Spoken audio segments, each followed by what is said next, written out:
What's up everyone, Tina here, and in this video I'm going to show you how you can use the new online certificates filters, pagination and offline certificates. This comes in really handy if you run events offline, which are not an online course, which are not part of your location. For example, you're running a breathing technique workshop or you're running a sales event over the weekend and you want to hand out certificates to the people who finished your weekend course, which I would highly recommend because people will feel really accomplished and really proud if they have a certificate in their hands and they can say, hey, I've been to this event, I've been through all the modules, I did all the homework, now I'm certified.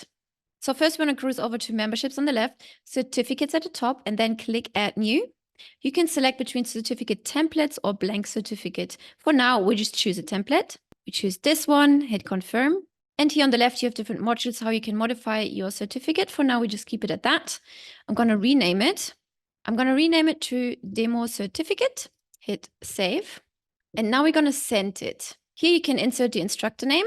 And either you're going to create a new contact, since under recipient email, you can either select a contact that's already existing in your contacts, but maybe they're not in your contacts yet because you've just met them at the event, right? So you just want to hit add new, add their details, hit submit, and here the email address will show up.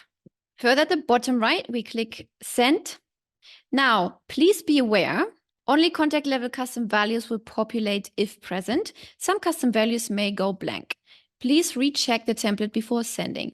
What this means is here in the middle of the certificate, the contact name will then be the contact name which we've just added. If we wouldn't have added that contact, it would say contact name on the certificate and that wouldn't look really good.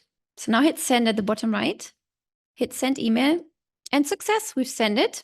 Now let's go and check our email if it has arrived.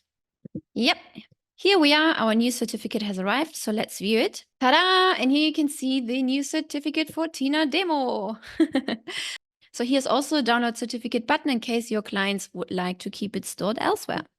Now going back under issued certificates, you can see all the certificates that have been issued. Here are two new filters, so you can search it by date or you can even search it by title. I hope you find this new feature really useful and I will see you in the next video.